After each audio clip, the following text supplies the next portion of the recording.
Today's monster is a stellar seraph. The stellar seraph is a massive creature that lives in the void of space. Very little is known of these fascinating creatures.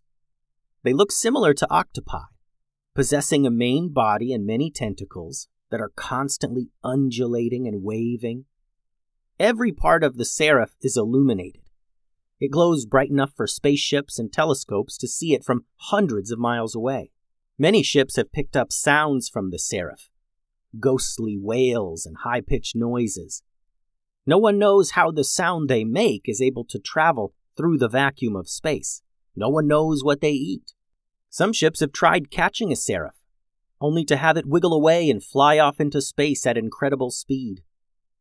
Lasers and other projectiles just blast right through the creature, having no effect at all.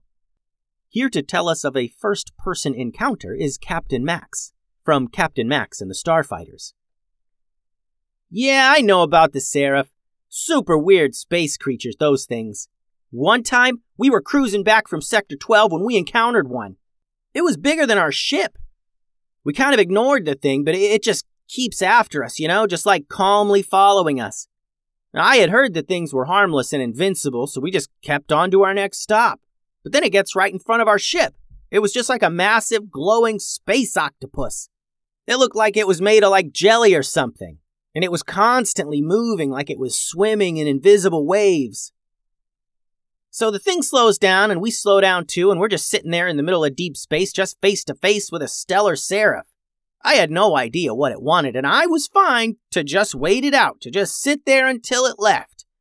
But then it ate us, I think. Its tentacles just splayed out wide open, and it had this weird mouth, and it just, swallowed us. We could see out of it, though. It was kind of like looking out of a window when it was raining, kind of blurry, A creature this big, I didn't think it would be a good idea to start shooting, especially since it probably wouldn't have done anything. And the ship was still working fine. So we sit there in the belly of this seraph for a few minutes, or what I think was the belly, and then it just spits us out and flies off into space. Ted likes to say that we just got a big seraph hug, but I think it tried to eat us and then realized we don't taste good or something. I guess the lesson here is if you don't want to be eaten, don't taste good. Thanks for that story, Captain Max. I'm glad it spit you out. And I'm glad you joined us for today's monster. If you draw a picture of a space seraph, I'd love to see it. You can send it to me at kidstoriespodcast@gmail.com. Adios.